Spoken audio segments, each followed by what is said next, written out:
Hi there, my name is Vanessa Rubalcaba Marquez, and this is my CAT presentation for psychological factors. I want to start off by introducing who my target population is. So the who is going to be females, preferably women and young girls such as teens or adolescents. So the reason why I chose women as my target population is because in the near future or far future, but in my future, I plan on opening my own fitness gym and I want it to be more geared towards women. And this would include young girls starting at from age 12 to teens and then moving on to young women and then older women, women of all ages, and also special needs such as like pregnant women as well. I want to help them by reaching their health and fitness goals and guiding them on how to live a healthier lifestyles. I want it to be an environment that all women feel comfortable in their own skin without like judgment from other people or especially men. Women don't engage in physical activity as much as they should because they lack confidence, lack of connectiveness, lack of support from especially their environment because working out years ago was forbidden for women to engage in, so it was more geared towards men.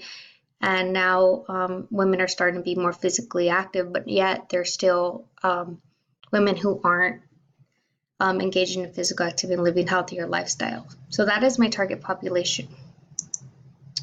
I'm going to talk about previous research has been done that supports why women lack engaging in physical activity or exercise and why they should be a targeted population. So research here by here says using community insight to understand physical activity adoption in overweight and obese African American Hispanic women. So this study, the first one, is it says that women were less active in minority groups such as like Hispanics, African Americans, and this puts them at risk for suffering from chronic diseases or other health conditions like diabetes, respiratory issues, cardiovascular, things like that.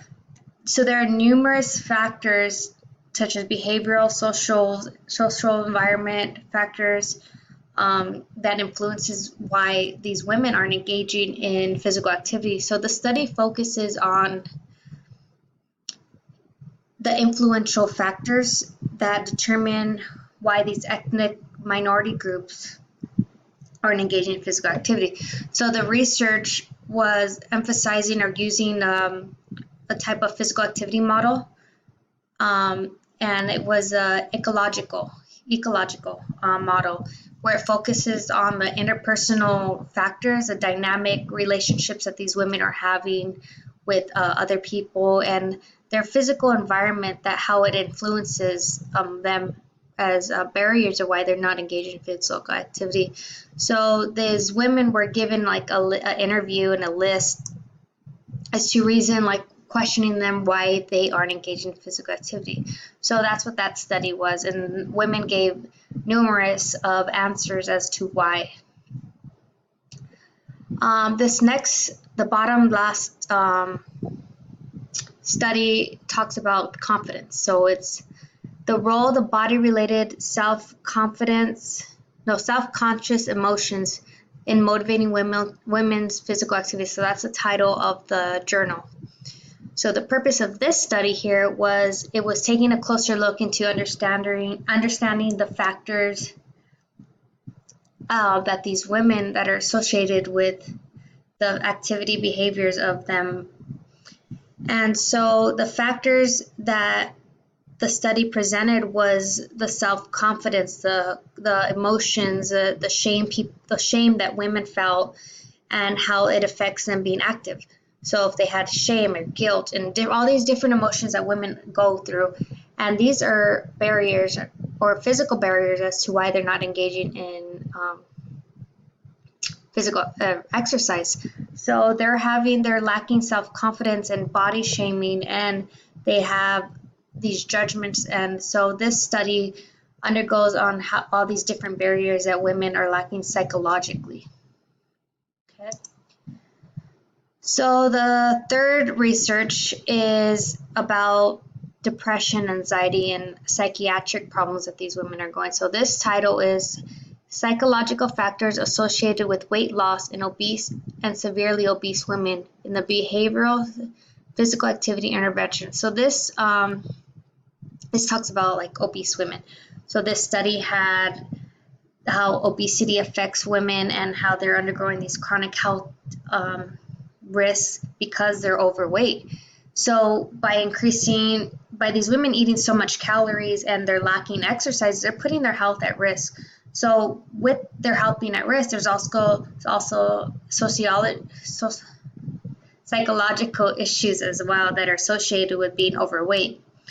And so it's saying that women who are overweight, they have higher rates of the symptoms of being depressed, having anxiety, and psychiatric problems. So it's just saying how when someone is in a more positive mood and they have this confidence and self-efficacy, they're more likely to engage in physical activity. So this study is trying to find solutions as to how we can help these obese and overweight women to engage in more exercise, but it starts psychologically first before we can actually put them through exercise interventions and programs such as that.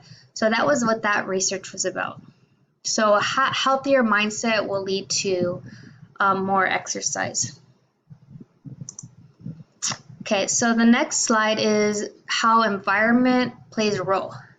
On this slide, we're going to talk about the physical environment.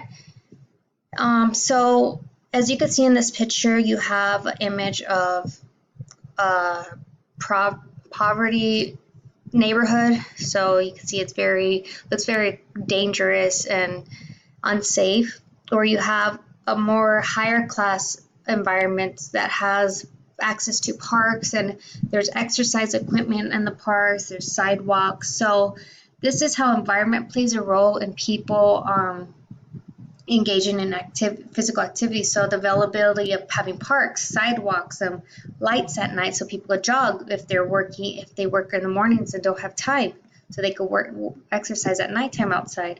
So this is basically like higher class versus lower class and how it's safe or dangerous. And I mean, parents aren't going to let their kids play outside, so that means they want them inside, and that leads to a sedentary activity. So their kids are just going to be on the couch because it's too dangerous to go outside. The next one is how family environment plays a role. So family would be like your household. So it would be either your spouse, your children, your mother, your friends, your co-workers should all support the person who is trying to change their lifestyle, trying to pursue exercise and improve their health habits. And you can see in this image, if you have a spouse that encourages you to exercise, that's going to lead to someone motivating them to exercise. And then here you have this spouse who's exercising and her husband is sitting on the couch. So that's how environment's not going to motivate her, encourage her to work out, so she probably won't engage in exercise. You have this mother who is overwhelmed and busy with her children, doesn't have time, multitasking, and she puts her needs last and her kids and her family before. So having that support at home and family role is very important. The next one will be it's a social environment. So with social environment, you have this includes home, this includes school, this includes work. All these factors of when you're engaging with people and meeting new people. So at the market, if people are friendly and helping each other out, like, have you tried this product? Or helping people with the nutrition meals, like when you're grocery shopping. So that's why I put this image here. Social environment with having a loving and motivating, encouraging, and really driven family that wants you to be healthier and happier.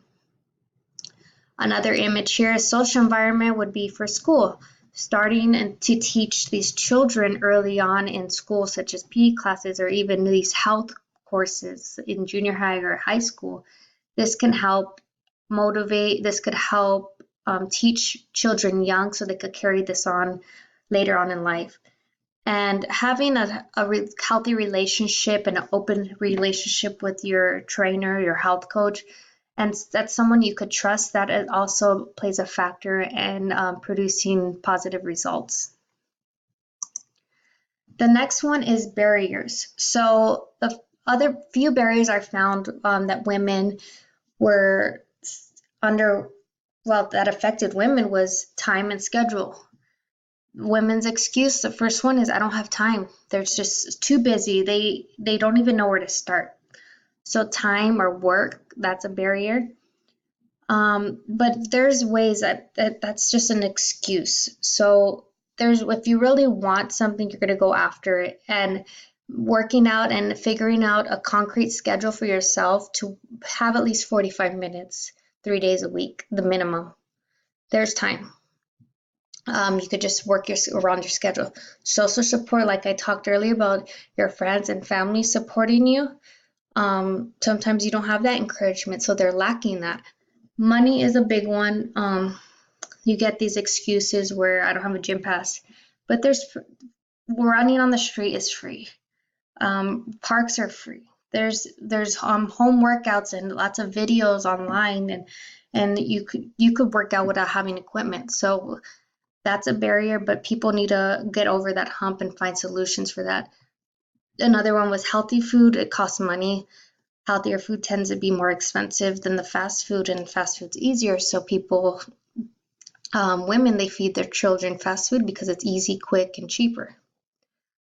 And physical barriers would be such as pain, body aches, if your knees hurt, your lower back hurts, high blood pressure, so you need to get clearance from a doctor. Those are physical barriers.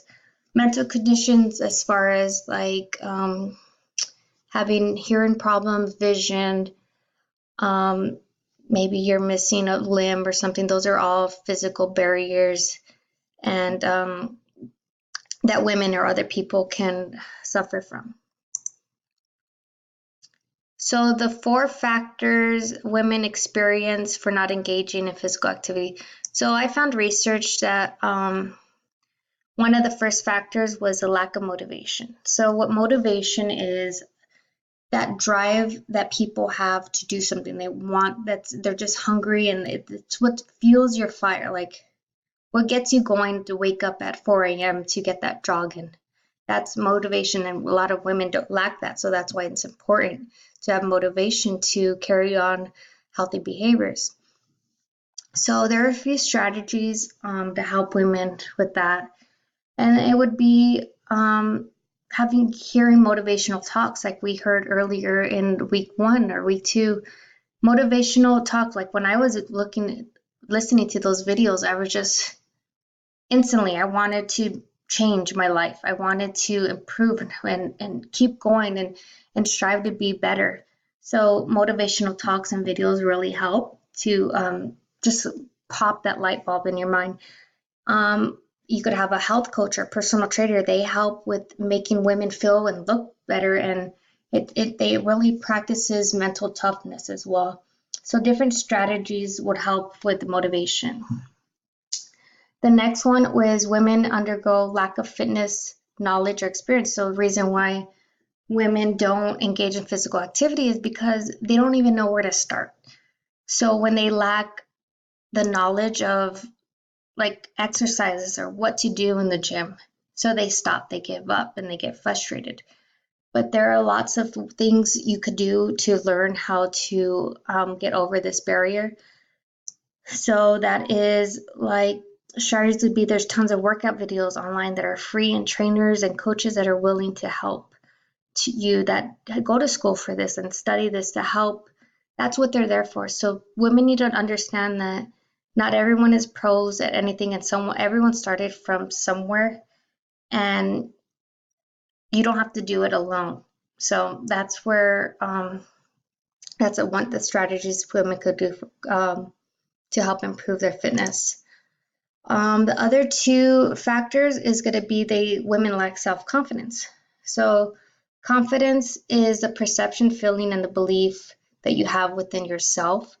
And once you have that confidence, you're going to be successful in whatever task you want to accomplish. If your mindset's right, then you're going to be a go-getter. So when women lack the self-confidence and low self-esteem and they feel embarrassed to like go out in public or exercise because they feel judged, so they're lacking that confidence within themselves. They feel like people are just staring at them at the gym, so then they don't even engage in exercise and they walk out, they just give up. The way you could build that self-confidence would be from, again, your coaches, your trainers that build confidence because they use positive strategies. And that's what we also learned, on how to encourage and motivate women, and strategies on what to say and how to push them to build that confidence. And seeing another strategy was view it as a challenge. Once you overcome something, you could build that confidence. It's going to carry on with you in the rest of life. And then for lack of social support, this is another factor why women don't engage in physical activities, because they lack the social support from people, or especially their loved ones. They feel discouraged, and people get discouraged when they don't have support, and they're being let down and by family members and people, and they think it's dumb, like you want to work out and improve your lifestyle when they're not doing it, so they're not going to understand you. So strategies would be have family members work out with them, or try to encourage them to join you. That's having support. Or there's even like online group support, like on Facebook, you could join a group, or you guys are all into the same goal or reaching a certain goal, and you guys are just encouraging each other. Someone's having a hard day, you get that support back from them. On the next slide is my mission statement. So Ephesians 2:10 says, "For we are God's handiwork, created in Christ Jesus to do good works, which God prepared in advance for us to do." So this quote means that God wants us here for a reason. He believes that we have the skill, the knowledge, the heart to do good things and great things. And he gave us these skills to utilize them and help and do good and help one another, love one another, and encourage one another. So we are here to use our tools, and everyone has a purpose here, and it's about finding what that purpose is and using it for great things, to even to help other people and bring them up together, as well. No one should be left behind. So God has prepared us innately to have these skills and this purpose, but it takes with us to explore life and figure out what our purpose is. And that's what taking these courses does as well. Little do we know, but having different knowledges, learning different things, and broadening our perspective in life and what interests us, that helps us find what our purpose is as well. So what I've learned a lot in this class, and how I could relate it for I could use these skills later on in my future. So there are a lot of key points, and I got a better and closer understanding to the psychological factors or aspects as to why people, especially women, struggle. Well, the barriers they face, and how I can help guide them, as they will need assistance from me. I'm gaining all this knowledge to help other people, and I loved it. I love this course, and I want people to feel like, a lot of time people feel that they're in a hole. They don't know how to get out. And a lot of what I learned is how to help people climb out of that hole. And it's basically me giving them a ladder with different tools to get them out of that hole. So I'm only assisting, and that's what me learning a lot of these different um, factors and barriers and how to overcome them. Sometimes people and women, especially women, they don't know how to get out of these slumps and these barriers or these plateau phases, and they don't even know where to start. And I've learned different tools that help them. So I've learned how to talk to them, how to encourage them, how to motivate them. So that's what I've learned, and that was my presentation. And this has really helped me now, especially doing online training and motivational talks to women, because that's where I really want to gear my future in. So I have enjoyed this course, and thank you. Oh, and I forgot to show you my reference pages. So here's my pages. So 1, 2, 3, 4, 5, 6, and that's it. Bye.